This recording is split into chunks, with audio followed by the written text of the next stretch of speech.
Either she was pregnant or maybe they meant carrying a baby as in she actually had the baby on her while she was shooting at people and being shot at. In Chatelet, my dudes, and welcome to Polecat Cast number 119, Rosie O'Donnell's Trump game, where our stealthy polecats ferret out the best feels, funnies, and what the fucks to discuss Slam Bam Badger style. Today's show will be broadcast from my little corner of YouTube, as will future Polecat shows until further notice. It will take me a little time to get the ball rolling, and some may question if I have the marbles to host an HBR show on my channel, but I am confident that I have the testicular fortitude to make sure we all have a ball of a time. Today's Polecat panel consists of the big half of Big and Robot, Scott, the silverback self-aware simian, Polecat Punster and Pussycat Punisher Hannah, Dr. Randomacam, Panda, Puppet Master, and long-range rhetorician, and your host, One Pac, Garfunkel, the hole-in-one, Mr. Bojangle, the Testiclops, me, the supreme doge in charge. Half the man I used to... Today, we will be discussing... Is this getting old yet? Oh, fuck. Sorry. Apologies. Okay. That was too good.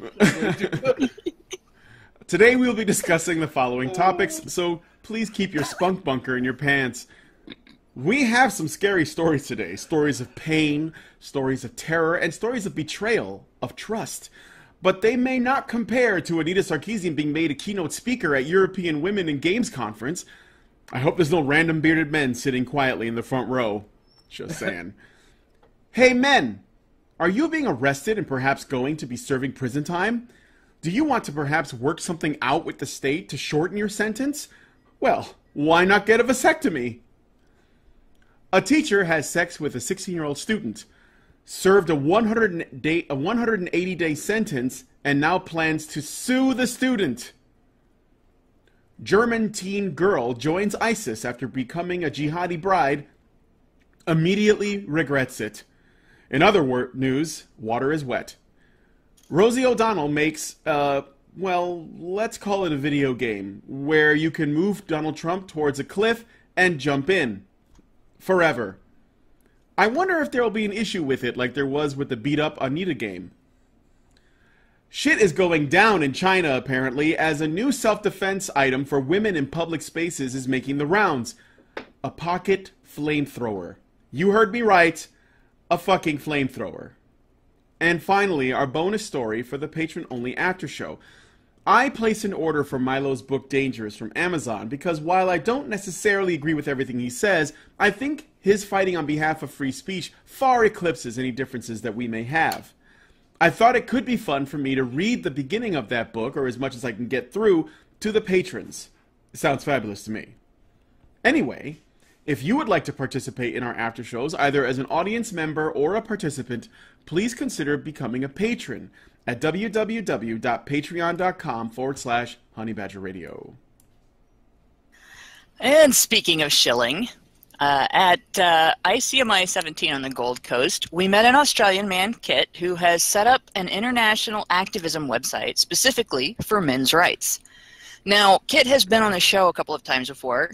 He was involved in getting the red pill shown in Melbourne. He said the site was inspired by something that both Warren Farrell and Paul Elam had said in interviews. People come up to me and ask, what can I do to help? And my reply is usually along the lines of, I don't know, what can you do?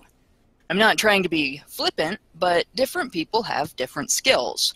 And that's the thing. Lots of people want to help, and lots of people need help, but they have trouble finding each other. So he created a site to do just that. Oh, tell me, Hannah, how does it work? I'm glad you asked, Brian. Kit and Nick Redding from Men's Rights Edmonton, along with a little nagging from me on the side, designed a site which functions like a skills repository. You join up and tick a series of boxes saying what you are willing and able to do to help. These things may include your rough location on the planet if you're willing to march or stuff envelopes, upvote something, or have experience in law or politics. There's like 120 identified skill areas so far, and it's growing as the site evolves.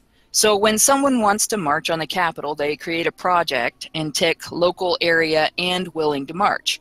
Then those people will be sent an email. It's all explained on this site in more detail. But can't some people just exploit the system to harass and spam all the members? Another good question, Brian. There is a whole slew of security measures and checks already in place. Currently on the site are projects dealing with teaching MHRAs how to debate better, letter writing campaigns, and local meetups. Sounds great. I'm going to check it out right after the show. Where do I go? It's easy, Brian. Just go to mhraconnect.com. All you need is an email address and willingness to help out. That address again is mhraconnect.com. Matching people with projects.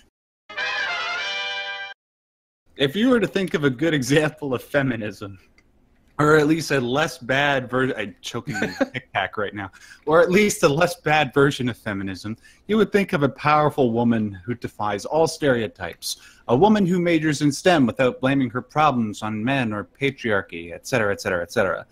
Allow me to give you an example of a woman who seems like that on the surface. In the UK, the European Women in Games Conference will be held in early September. One headline speaker is a woman named Bree Code. No, I'm not kidding. And at a glance, she seems to be like your ideal non-third wave feminist. She led programming teams at Ubisoft Montreal on games like Child of Light and some of the Assassin's Creed games. She also wrote AI code at a company called Relic for the game's Company of Heroes and Warhammer 40k Dawn of War. She's also the CEO and creative director of newly founded True Love Media, which seeks to make video games for people who don't play video games. Now, this all seems well and good until you dig a little deeper. In an article for GamesIndustry.biz, she believes that the reason why people she meets don't like video games is because video games are made by white men. Quote, "If there is any workforce full of people who are similar to each other, it is the video game industry workforce. We are mostly men, mostly white, and even more importantly, we are mostly gamers." The article goes on. "I realized that I had been working with people who think too similarly to myself, who draw on the same cultural references, geek culture, who use the same game design theory that was developed mainly by white male gamers for white male gamers." She goes on in the article to mention times when her female friends tried video games even though they generally weren't interested in them. One of her friends tried the game Journey, which to those of you who don't know is only like an hour long and all you do is walk forward. Although it's a great game, don't get me wrong. But her friend couldn't finish it because, quote, "she didn't like that there is a snake that can kill you." It can't even kill you, but we can get back to that. Yeah, exactly. Dark Souls. Dark Souls. Yeah, she should have started with Dark Souls. See how bad it can really be. Even if it was, I mean, how unrealistic is a snake that can kill you? I mean, there are no real snakes anywhere in the world that have a deadly bite or can crush you to death or anything, right? Gosh. Garden snakes. Another friend tried Skyrim and responded with the following. I don't know why you think I would play this. I don't watch Game of Thrones. I don't like swords. I don't like fighting. I don't like dragons. Granted, this particular woman stuck with Skyrim for 3 weeks, so kudos to her. But when a character named Lydia died in the game, she couldn't continue. We have to give Bree credit, though. She did just recently start up that company to try and create games outside of this supposed white male echo chamber. But we fear that maybe she's doing it for the wrong reasons, and maybe her ideological mindset might turn off some women from entering the games industry. After all, we've seen women in the games industry regress the gains women have made up until that point. Oh, and speaking of which, guess who will be the other headline speaker joining Bree at this conference? Any guesses? Gee, Max, who could it be? Headlining the speaking thing at the thing. I am drawing a blank. It's not like you guys are looking at the same script that I am. Well, I am not looking at a script. What do you mean? I am being totally natural and unscripted at the moment. Now. I'll give you a couple hints to anybody that's watching from the chat. She wears plaid shirts. Is it Sandy Vagina? No, that's not it. Is it Alata vagina? Is it? No. Her sister? I don't think that's it either. Okay. We're talking about Anita Sarkeesian, guys. Oh. Oh, that. So it is that's Sandy a- Vagina. That It was is a- If you were incarcerated for a crime, would you get a vasectomy if you were a man, or get Nexplanon implants if you were a woman to reduce your prison sentence? I don't know what Nexplanon is, but we'll look it up. In White County, Tennessee, County Judge Sam Bedingfield is offering that deal for inmates in exchange for men permanently sterilizing themselves, or for women temporarily sterilizing themselves for 4 years. Would you get, drum roll please, a whopping 30 days credit towards your sentence? Bedingfield told Nashville WTVF. This is the quote. I hope to encourage them to take personal responsibility and give them a chance when they do get out to not be burdened with children. This gives them a chance to get on their feet and make something of themselves. Unquote. The judge's move has drawn some controversy. District Attorney Bryant Dunway has expressed some worry about the proposal, saying that it's concerning to me. My office doesn't support this order. It's comprehensible that an 18-year-old gets this done, but it can't get reversed, and then it impacts the rest of their life. The American Civil Liberties Union also released a statement saying, quote, offering a so-called choice between jail time and coerced contraception or sterilization is unconstitutional. Such a choice violates the fundamental constitutional right to reproductive autonomy and bodily integrity by interfering with an inmate decision of whether and when to have a child, imposing an intrusive medical procedure on individuals who are not in a position to reject it. Judges play an important role in our community. Overseeing individuals' childbearing capacity should not be a part of that role. Terry Von Stumpf, age 37, mother of 3, wife of a firefighter, and former culinary arts teacher at Arroyo Grande High School, is due for release next week from San Luis Obispo County Jail after being convicted of molesting a 16-year-old male student. Stump, who was previously awarded Regional Occupation Teacher of the Year, only ended up serving roughly half her 180-day sentence, and although her teaching license was revoked, she will not need to register as a sex offender. Say what? She plans to file a countersuit for defamation against the student she molested, stating that he defamed her to various classmates, family, and other members of the community. In the previous suit against Stump, the family of the victim named her in Lucia Mar Unified School District, claiming that she victimized one other student. It's uncertain at this time if that is the basis of Stump's countersuit. German teenage girl regrets joining ISIS. The end. Okay, so we can discuss. No, I'm kidding. I'll go ahead and read the thing. We're going to the after show. Yeah, there's not much else to add. Okay, months ago, Linda Wenzel was just a normal German teenager, but slowly, over a period of time, she was being silently radicalized online. Last year, Linda left her parents and made her way to Syria to fight with ISIS. She reportedly married a Chechen, I hope I'm pronouncing that right, yeah, ISIS fighter, becoming a jihadi bride. So, become a jihadi bride to help us fight ISIS, Habibi. While little is known about what she spent how she spent her time in Syria, little is known about that. When an injured Linda was found by Iraqi security forces, she was carrying a baby who was not left her side since being detained. Since being held, she has expressed strong regret, you don't say, and said, I just want to go home to my family. It is unclear whether or not Linda will have to face trial in Iraq. Good luck with that. She has made statements to media outlets suggesting that she wants to be extradited to Germany and was willing to cooperate with authorities. Lawrence Haas, a senior public prosecutor, confirmed that Linda was receiving consular support. I have some doubts here, because doesn't the news story say that she was loud. captured? She didn't run away from ISIS, right? She was captured. She got radicalized. She went to Syria. She married a guy, one of their warriors. No. What I mean is her yeah. ending up where she is right now. Yeah. The authorities that have her now have her because she was captured after she ran out of ammo. Is that not correct? Oh, is that what it was? Yes. Oh. Yeah, yeah. Oh, really? She got shot. She got shot in the was thigh. she was actively fighting, right? Oh, so she didn't have a change of heart. Now, and she had this. She was pregnant when she was captured, so she was actively fighting while she was pregnant.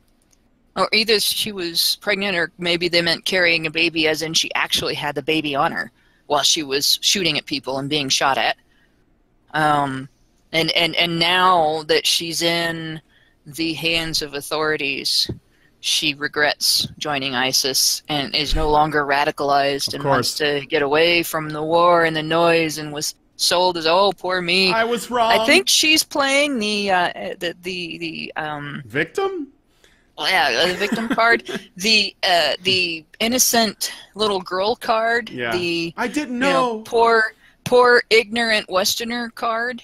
I had no idea what I was doing. Poor me. These people totally took advantage of me. I feel so bad about this. I thought it was just going to be a big freedom fight, and it's all this terrible stuff. You know, I really have my doubts, and I hate to say this, you know, about somebody, but that obviously is now leaving ISIS. But it just, something about this does not ring genuine to me. Rosie O'Donnell sparks outrage with Trump killing game. It's no secret. Actress Rosie O'Donnell certainly knows how to push conservatives' buttons, and now she is drawing their ire by pushing her own button. See, that is a gaming reference. One that makes President Trump jump off of a cliff. Push Trump off a cliff again is the title of the game. Very, very creative, I might add. O'Donnell tweeted Saturday in an apparent play on Trump's Make America Great Again. Yeah, totally sounds very similar. Do people not know how to do alliterations or rhyming anymore?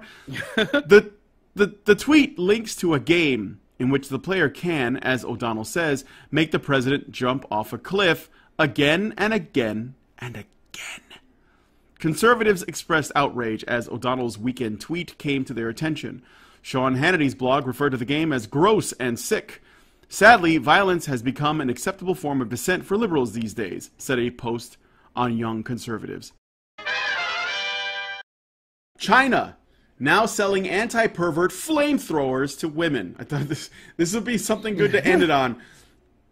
Just kind of funny. Some women in China are taking an incredibly badass measure. By the way, this extremely feminist-sounding article, it's on menshealth.com. So there's a men's website, just putting it out there, okay? All right, so some women in China are taking an incredibly badass measure to ward off sexual harassment.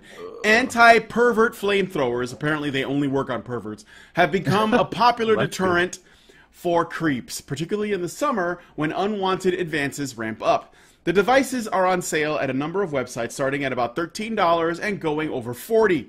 While some have small flames, others can reach up to 3,300 degrees and extend nearly 20 feet for that one creep on the crowded train that I'm pretty sure you're only going to hit him.